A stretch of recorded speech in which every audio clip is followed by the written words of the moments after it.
Hey guys, ngayon tuturuan ko kayo kung paano mag-edit ng thumbnail. Bago natin simulan to, intro pa. And I hope you let me in, yeah.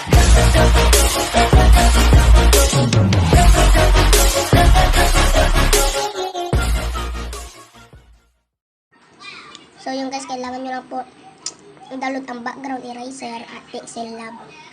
Yan lang po yung ginagamit ko pang edit ng thumbnail. Kita nyo naman po yan. Dito lang po. Yan po, pa-subscribe na rin. Check natin. Sorry po, kumakain po ako. Yan po guys. Yan o, yan o. Na ganyan. Ngayon, punta muna tayo sa background eraser. Load a photo and allow. Allow.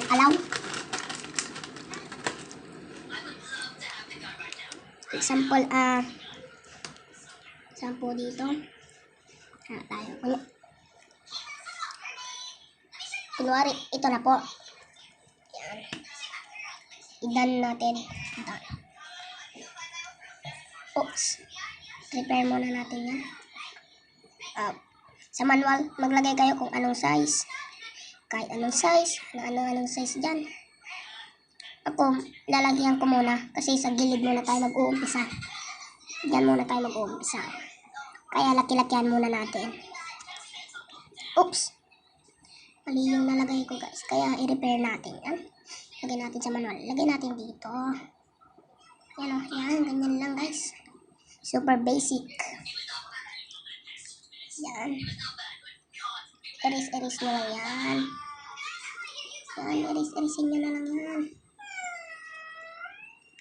Oops. Dito naman. Yan. Ang ganyan ninyo. Oops. Yeah. Yan. Ganyan lang guys. Sobrang dali lang po nito. Yan.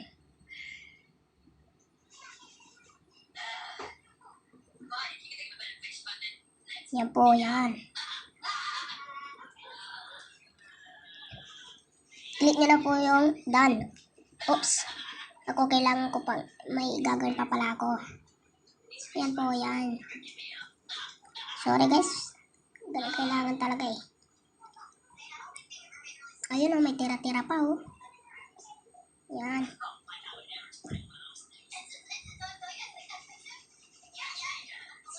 Huwag na lang. Repair na lang po natin yan.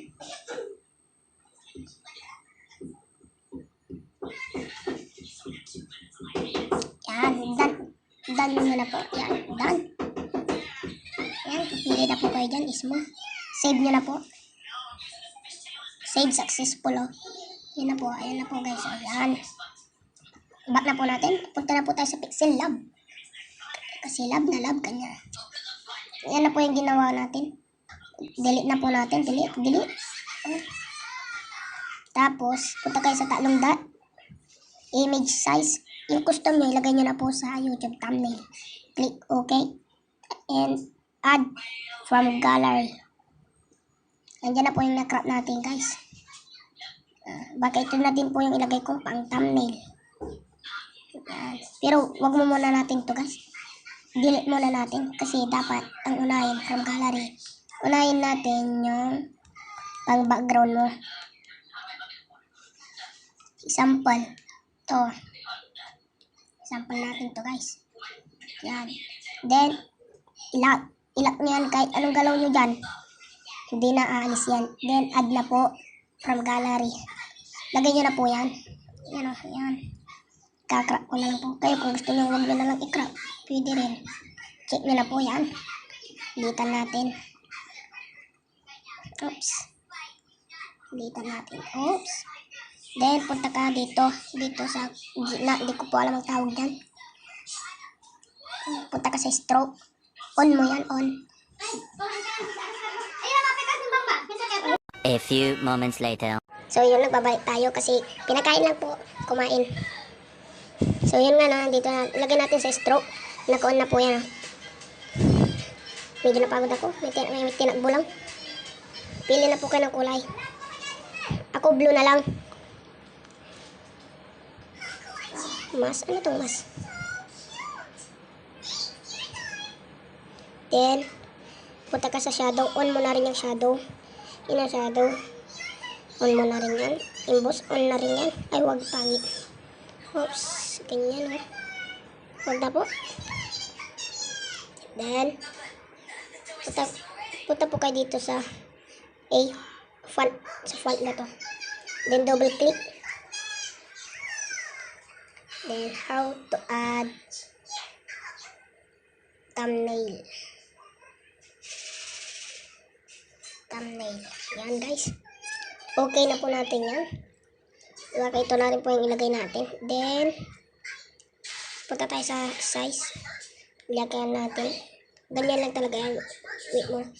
Blue. Ganyan. Red na lang. Oops. Pamili tayo dito. Blue.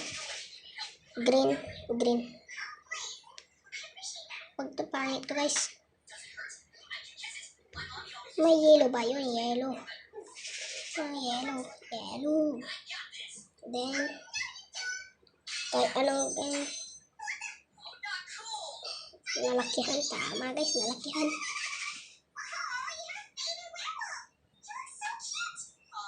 Yan na po, yan. Pero hindi pa rin po ito tapos, guys. Kailangan nyo lang pumunta sa AD, sa font. Pili na po kayo dyan. Name font. Yan na po, guys. Ito, yan.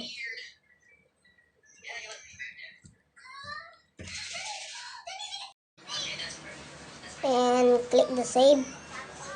Save as image or project. Mamili na po kayo and save to gallery. Ayan. Oops. Check natin sa album. Dito na po yan. Ayun. Dito na po yan. Ayan. Yan na po, guys. Yan na po yung mga ginawa ko. Yan. Nakikita nyo ba dito? Nakikita nyo yan, dito. Kikita nyo ba yan? Ayan, yan. Yan ang kailangan nyo gawin para updated kayo sa release video ko na matututunan nyo. Bye-bye!